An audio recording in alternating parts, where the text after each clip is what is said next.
اللهم صل على سيدنا محمد النبي الأمي وعلى آله وأصحابه وبارك وسلم. رب اشرح لي صدري ويسر لي أمري واحلل عقدة من لساني يفقهوا قولي. اللہ رب العزت کے لیے ساری تعریفات ہیں.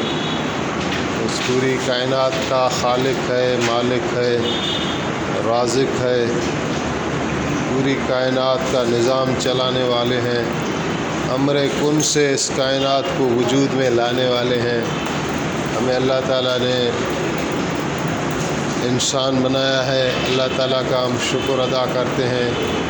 اس نے ہمیں ہدایت دی ہے، اسلام کی دولت سے سرفراز کیا ہے، اس پر ہم اللہ تعالیٰ کا شکر کرتے ہیں. اللہ تعالیٰ نے تمام انسانیت کی کامیابی اپنے دین میں رکھی ہے.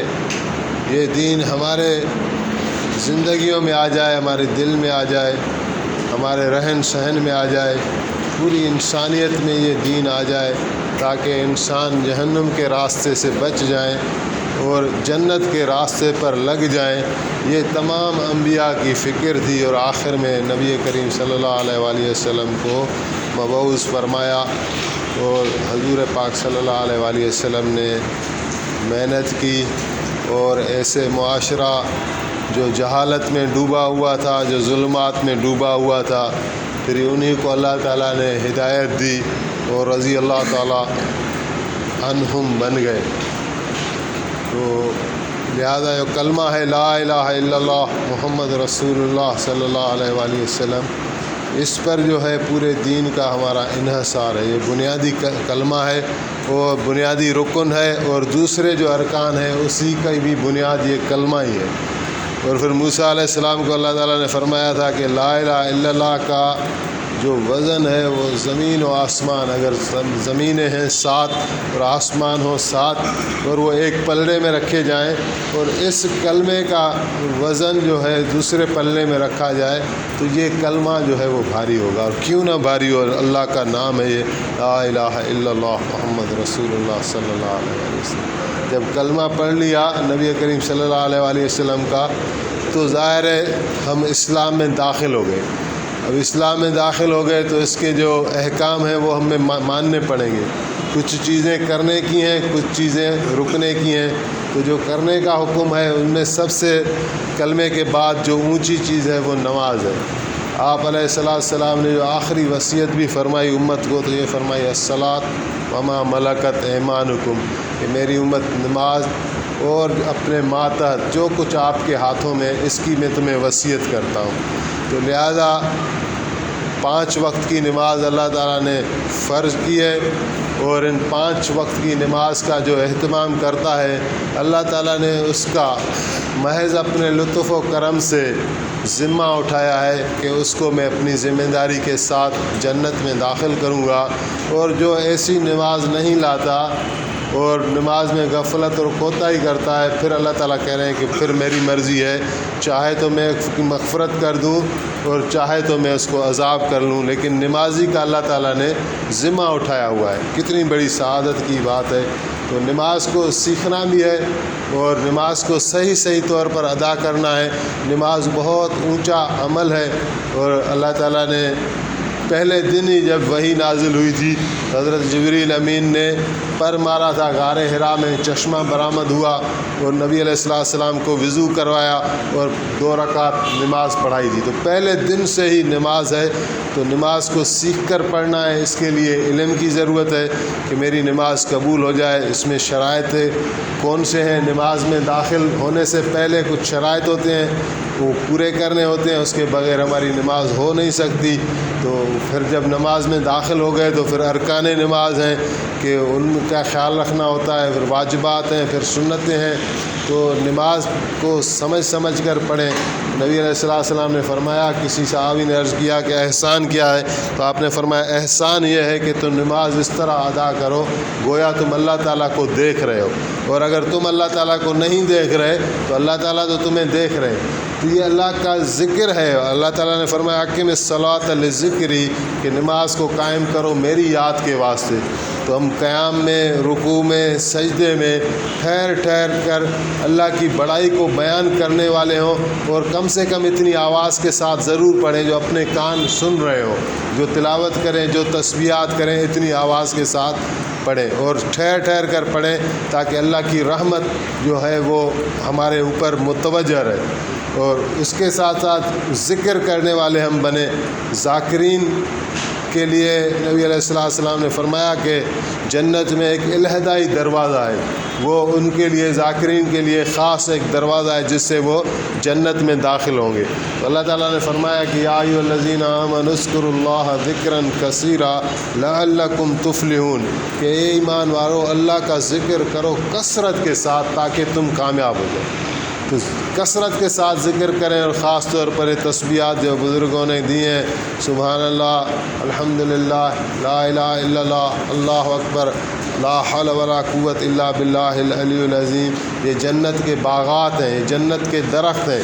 جب کوئی ایک آدمی سبحان اللہ پڑھتا ہے، اس کے بدلے میں اللہ تعالیٰ اس کی جنت میں ایک درخت لگا دیتے ہیں جس کا سایہ اتنا بڑا ہے کہ 100 سال عربی نسل کا گھوڑا اس سائے میں دوڑتا رہے تو 100 سال ختم ہو جائیں گے، لیکن اس ایک درخت کا سایہ ختم نہیں ہوگا۔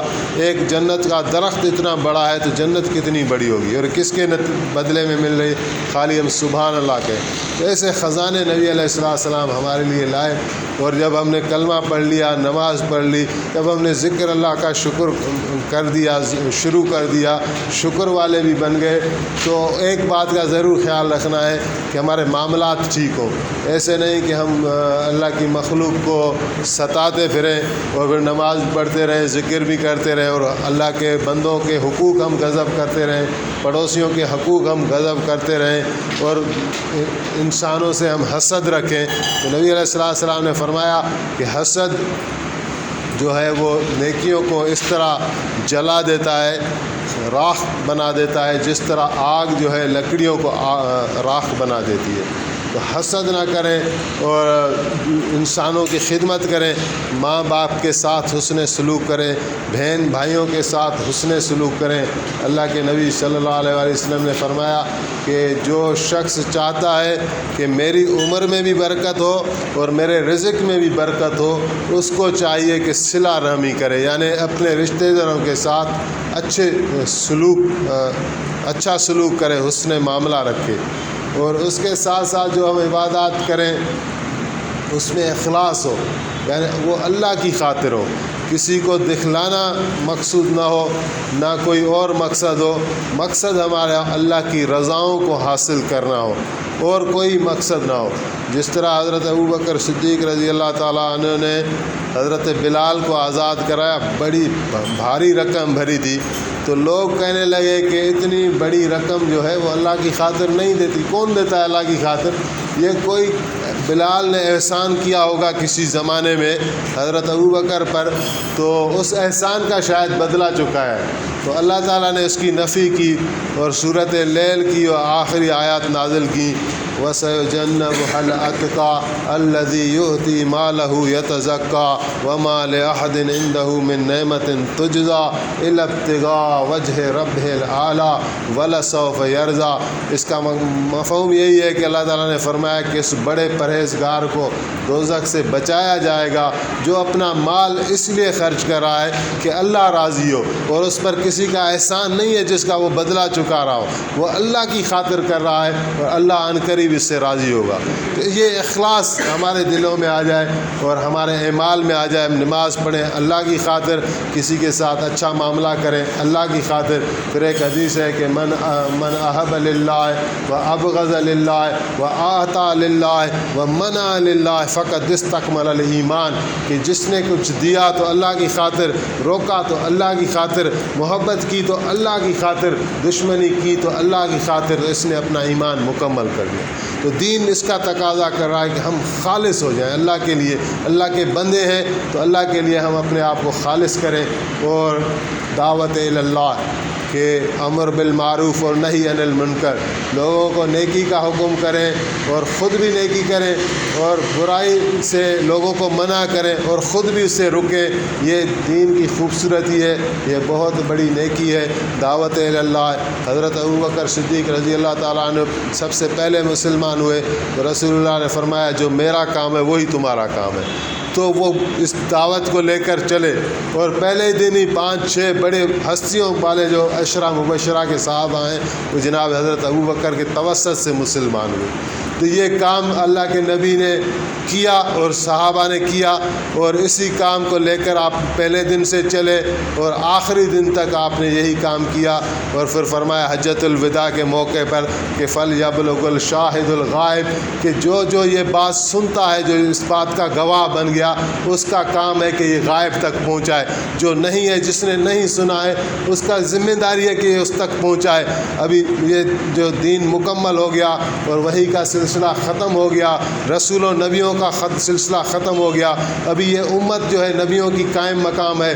لہذا بزرگ فرما رہے ہیں کہ ہر ایک امتی پر پوری قوم کی ذمہ داری ہے، اور پوری امت پر ہر ایک فرد کی ذمہ داری، ایک ایک فرد پوری امت کے ذمہ ہے، اور ایک ایک فرد کے ذمہ پوری امتیں جو ہیں وہ ان کے خاتے میں آ رہی ہیں۔ لہذا انسان اس کی نیت کرے کہ مجھے یہ کام کرنا ہے، اور دنیا کے آخری کونے تک ہر انسان تک اس پیغام کو پہنچانا ہے، تاکہ جب ہم مریں تو اللہ کے یہاں سرخرو ہو، اللہ کے رسول صلی اللہ علیہ وآلہ وسلم کے پاس ہم منہ دکھانے کے قابل بن جائیں۔ اگرچہ ہمارے اعمال ایسے ہیں نہیں کہ ہم یہ بات کہہ سکیں، لیکن اس کے بغیر ہمارا چارہ بھی نہیں ہے کہ جو بھی ہمارے اعمال ہیں وہ ہم اپنے آپ کو نہیں پیش کر رہے، ہم اللہ کے رسول کو پیش کریں کہ ان کی زندگی کو دیکھیں، ہم صحابہ کو پیش کریں کہ ان کی زندگی کو دیکھیں۔ پھر ایک مرتبہ جب قریش نے بہت زور دیا کہ یہ کام کس طرح بھی رک جائے، اور حضرت ابو طالب جو آپ کے چچا تھے، آپ کے سپورٹ کرتے تھے اور کافروں سے منہ دیتے تھے اور ہر طرح سے پشت پناہی کرتے تھے، تو ان پر جا کے زور ڈالا کہ آپ اپنے بھتیجے کو منع کر دیں۔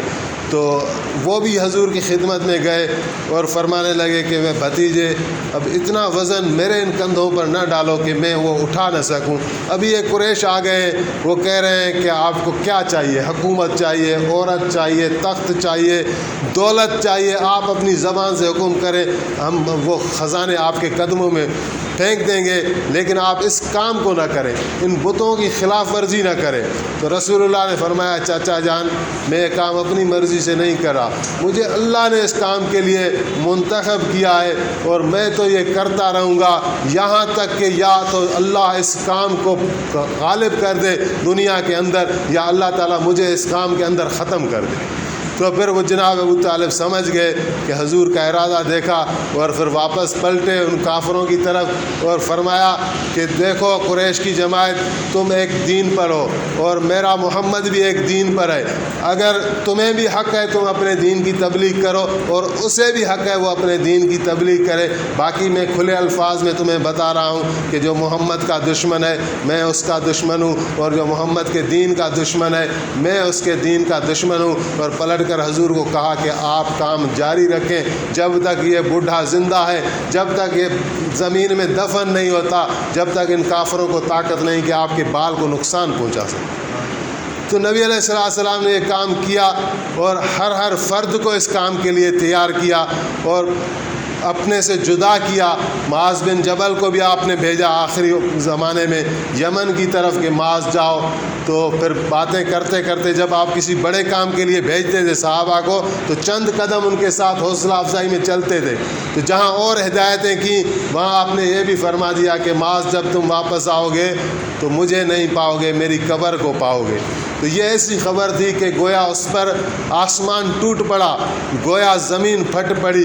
تو معاذ رونے لگا اور کہنے لگا کہ یا رسول اللہ اگر یہی بات ہے آپ کے چند ایام رہ گئے ہیں تو مجھے آپ سے جدا نہ کریں اپنے سے اور میں آپ کی خدمت میں رہوں. تو آپ نے فرمایا کہ نہیں, کیونکہ آپ کو دین کی تبلیغ محبوب تھی. آپ نے فرمایا تمہیں جانا ہوگا, تم جاؤ.